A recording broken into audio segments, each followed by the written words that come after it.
Assalamu alaikum viewers, I'm Sana Khattak, and in today's session is brought to you by Language House and Opportunities Corner. They have both collaborated for this session, and in today's session we'll be telling you about IELTS coherence and cohesion, which is a very important aspect if you want to get really good marks in your IELTS exam. So IELTS coherence deals with IELTS spoken as well as IELTS writing tests, and we're just waiting for a few viewers, and when we get sufficient viewers, then we'll start with the session. In the meanwhile, I'd like to take this time to introduce you guys Language House. Language House is your online academy for all types of language courses, whether it is IELTS, TOEFL, TEFL, PTE, or you want to improve your English in an organizational or a communication environment. Both courses are available on Language House. And at the end of the session, I'll be telling you guys the website and official Facebook and Instagram page for Language House, where you'd be able to get more tips about this. So let's start with the session. So today's session is about IELTS coherence and cohesion. Before starting the session, I'd like to tell you guys what coherence and cohesion is. So for that purpose, we'll turn on our slides. I'll share my slides with you guys.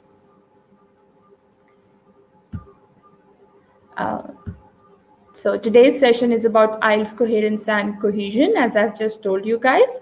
And now we'll see that what it actually is, IELTS coherence and cohesion. We'll start with coherence. So coherence means relevance of ideas and concepts or connected speech. It is relevance of ideas in your IELTS essay, and it is relevance of your speech in the IELTS spoken exam. For instance, if you're writing an IELTS essay, you always start by writing an introduction. Then you move on to the discussion paragraphs, and at the end, you conclude it. Usually in the IELTS essays, you're often given some kind of social issue about which you have to express your opinion, and you have to develop a logical argument related to that issue. And at the end, you have to suggest some kind of solution to that problem. So IELTS coherence in an essay means that you talk only and only about that specific social issue and things which are related to that social issue. For example, if the essay is about online education, that whether online education is better than live education or any other type of education or not, then you cannot include the problem of pollution or any other problem in this regard. You'll have to talk about education, and specifically online education, and you'll have to compare it with the other type of education, which is in direct opposite form of this online education.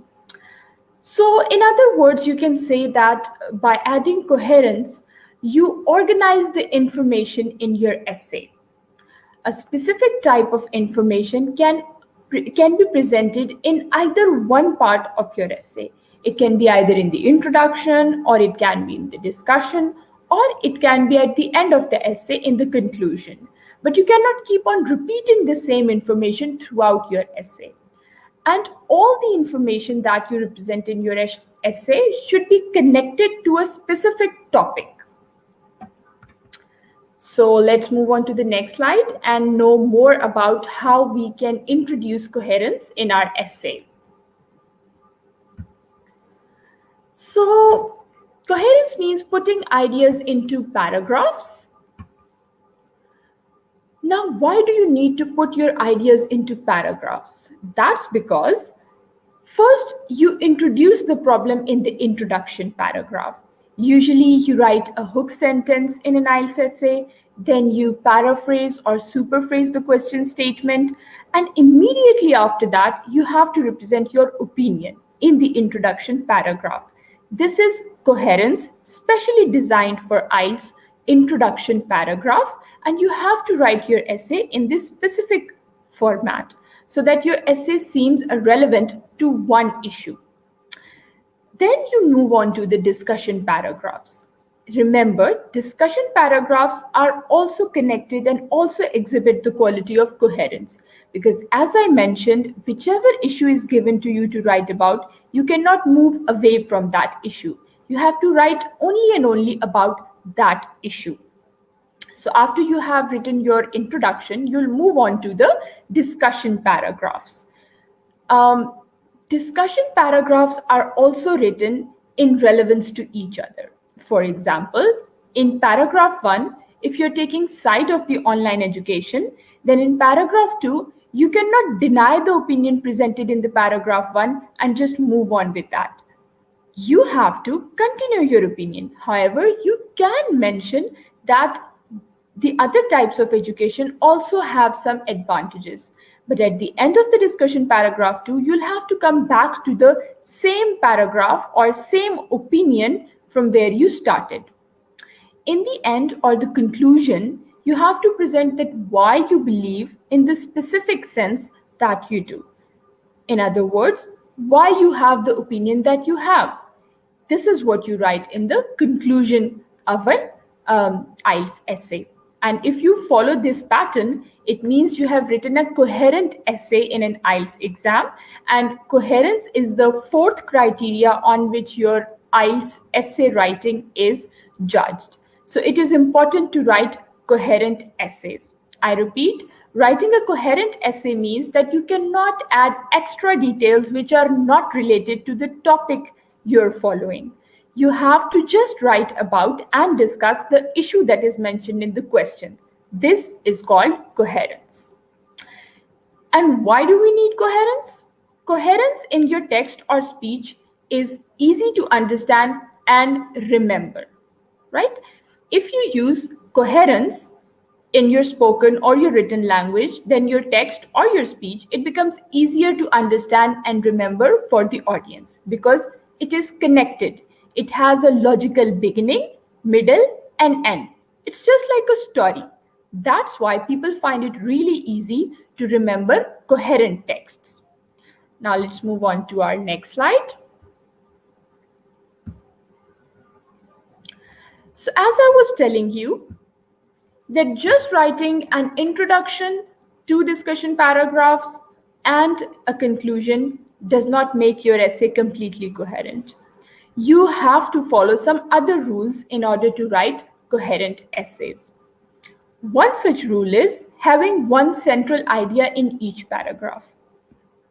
Well, because IELTS is an expensive test and you will only get one chance to appear in the test, I recommend practice IELTS essay at its best. And while you are practicing the essay, practice coherence as well. Try to present only one idea in each paragraph, because if you present more than one ideas in each paragraph, the chances are that you'll get confused and you'll confuse the examiner as well. So try to introduce just one central idea in each of the paragraphs. Secondly, each paragraph should have a title line. Because this is academic writing, that is why IELTS essay also uses the rules of academic writing. In academic writing, each paragraph is coherent. Not only essay, not only the whole letter you're writing, but each paragraph of the essay or the letter should be coherent as well. And this means that each paragraph should have an opening, a middle, and an end. For example, if you're writing a paragraph about, say, pollution, and in the first paragraph you want to talk about air pollution, so your first line can be something like, air pollution is a growing issue in the real world nowadays. This means that the whole paragraph is about air pollution, and you will not be discussing any other thing in that paragraph. However, you can connect it to any other type of pollution, but you cannot discard it and start talking about another issue. Then you discuss the issue. After the first line, first line can also be used as a title or a heading of that paragraph. And then you start the issue within the paragraph. It is also important to conclude the paragraph. right? For example, if you're writing an essay about pollution, so air pollution, your first discussion paragraph, which was about air pollution, can end like, hence, air pollution is a serious type of pollution and is causing serious diseases. This way, you can conclude each paragraph. Then, when you start the new paragraph, the next paragraph will also have a title line. Say, in the same essay about pollution, you are discussing water pollution in your second paragraph. So, your title sentence should be like, water pollution is also another very serious type of pollution which is causing serious problems with the environment. This can be your title line. As it is mentioned, this paragraph will be talking about water pollution. And you'll discuss the whole issue. And just like you concluded the first paragraph on air pollution, you can conclude this paragraph as well. You can say, hence, water pollution is also a serious issue that needs to be addressed. This can be a conclusion line to your second discussion paragraph. And after that, you move on to the conclusion. In conclusion, you just tell why you have the specific opinion that you have. That's all. Right? There is another tip. If you're hoping to get a band 8 and if you're preparing to get band 8, then the tip for you is that give a hint in first discussion paragraph about what is going to come in the next discussion paragraph. For example, in the same pollution scenario, if you have written the first paragraph about air pollution, you can also add a line in this paragraph which says, well, air pollution is not the only serious type of pollution. Water pollution is also very serious and will be discussed in the next paragraph. Such a hint is an indicator towards band 8. You can also write other sentences. This is not the only type, but giving a hint towards what is going to come in the next paragraph will give you a boost in your band when done appropriately. Well, let's move towards our next slide, which is about coherence in speaking. Till now, whatever I have told you, that was about coherence in your writing module. So I told you that whichever topic is given to you, highlight that topic and then start writing about that topic and only that topic. Many people often get confused about coherence in speaking. They say that speaking is going really fast. So how can we maintain the same level of coherence for speaking module as we have in the writing module? Well, the good news is that it's slightly loose as compared to the writing module. So coherence is important in speaking as well, as you're supposed to talk about the topic given by the examiner in his questions, which means that if the examiner is asking, what is your favorite color? Then you are supposed to answer the same question, that my favorite color is red. You cannot say, I like strawberries, because that is irrelevant, right? But however, if you don't know the exact topic, you can say, well, I'm not an expert on this topic, yet in my opinion, and then you can say whatever you want to talk about. So in spoken, coherence is slightly loose as compared to the writing module. If you do not know the answer to the exact question, you can talk about the thing which comes next to that topic. And you will not be penalized as such for this, unless you're talking about something very different than what the examiner has asked. That is why people say that coherence is slightly loosely marked in IELTS speaking than it is in IELTS writing. I hope till now the concept of coherence will be very clear in your mind, and you would have realized that coherence is actually making a story.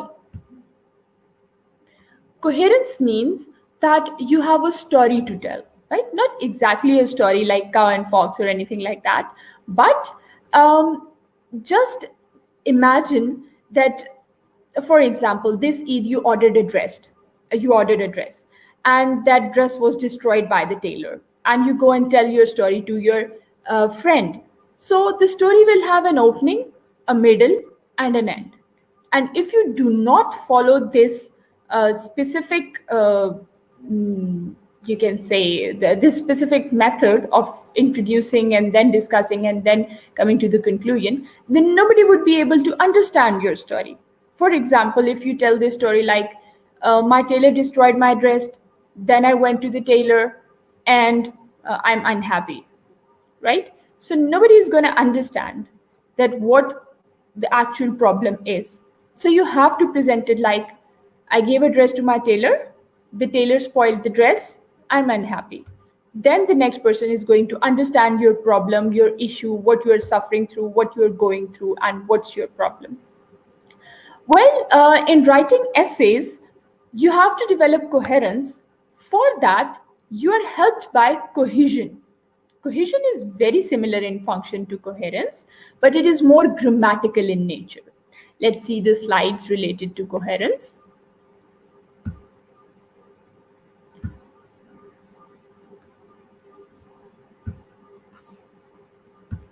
Cohesion.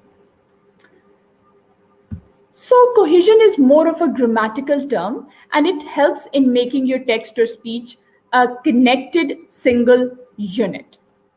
It is very important, and these are basically grammatical devices that you can use in your IELTS essay, and it will make your text or your speech seem like a single unit. In short, it will make it seem like a story. So the first device that I'm going to tell you to increase coherence and cohesion in your IELTS essay is using the terms firstly, secondly, thirdly. While in a paragraph, when you're talking about an issue, you use these terms in the discussion paragraphs. And when you're discussing the first aspect of the issue, you can use the words firstly. Then when you're talking about the second aspect of the issue, you can use secondly. And when you're using the third aspect of the problem, you can use thirdly, right? For example, you're talking about online education and you're discussing the disadvantages of online education. So you can say, firstly, online education is not feasible for everyone because everybody doesn't have internet. Secondly, it can be expensive for people who do not have laptop because they'll have to go to net cafe and pay the fares. Thirdly, many people don't even like it or feel like having it. So this way you can list your ideas or the aspects of similar problem in a single paragraph or maybe in two paragraphs, usually in a single paragraph, and your essay will seem like it's counting the aspects. It will seem like a single unit, and definitely you'll get extra marks for introducing cohesive devices. We'll be discussing some more cohesive devices. For example, furthermore, moreover. These three devices are used when you have already explained a whole problem, and at the end you want to add another aspect, right? For example, you're discussing the disadvantages of online education, and you say that online education in Pakistan is not feasible for everyone. Moreover, everybody doesn't even like to have this type of education. They like live education, right? So moreover is when you're discussing the same point and you're representing the next point as an add-on on the existing point, then you use moreover. And furthermore is used when you have discussed a point and you are discussing in depth. You're going to discuss the same point in a little more depth. Then you add the word furthermore. But all these three devices are used when you are taking the discussion forward. Some people are commenting that when I'll be taking the comments, if you have any questions or anything like that, you can mention them in your comments and I'll be answering them in the end.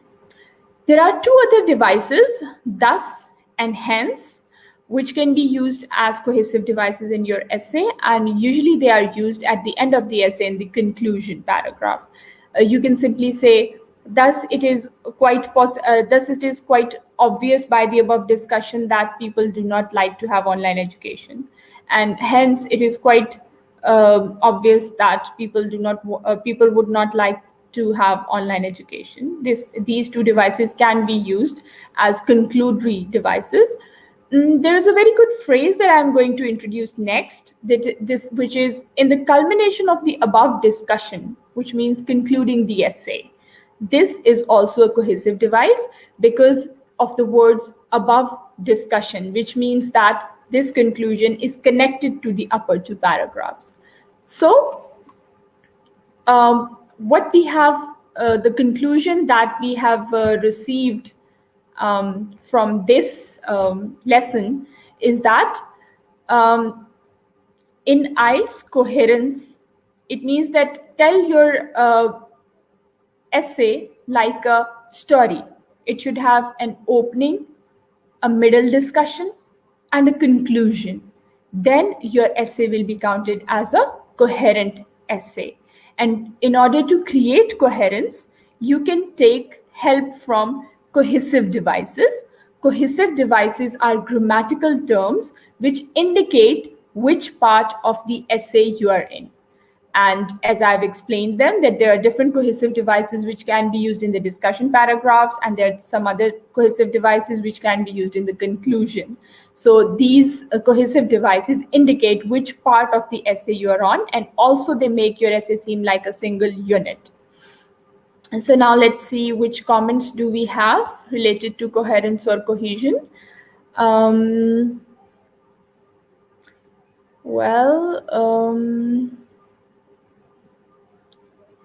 Some people are asking about the time. Well, we do not have any questions as such about coherence and cohesion. I hope that I have cleared all the points. And if you want to learn more about IELTS, then we have some more resources for you on Language House PK. You can have all the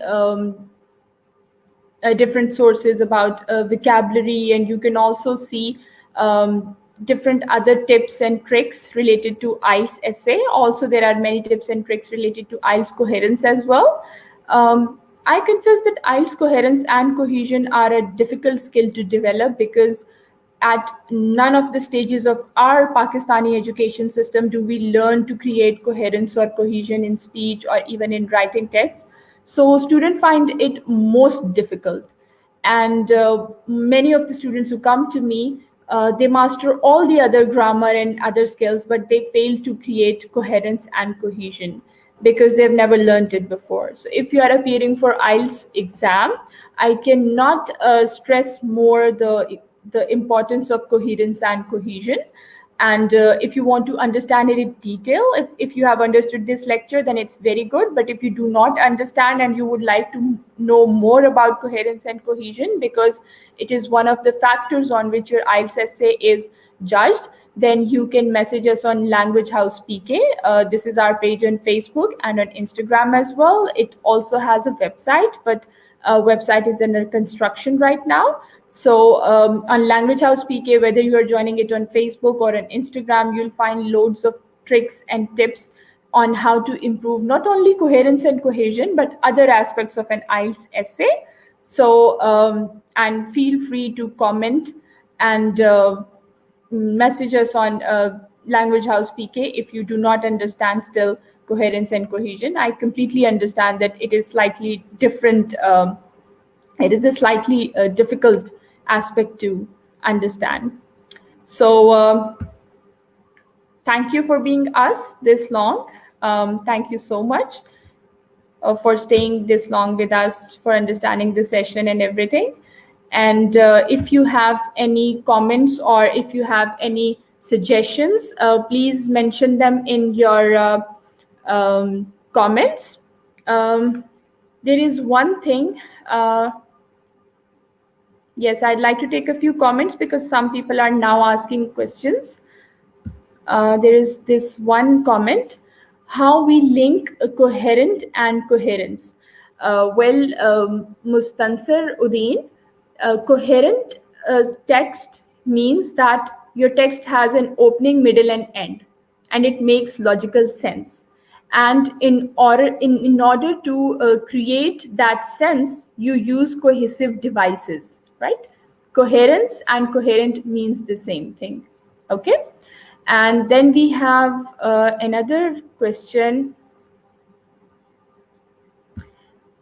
Yes, this question is by Minhas Misbah. Additionally, in addition to, are these cohesive words? Yes, these are also cohesive words. They can also be used, and they are used in the similar way as you use furthermore or moreover.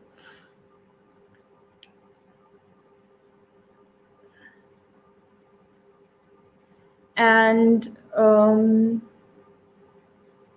yes, there is one more question that is by Noreen Iraqi.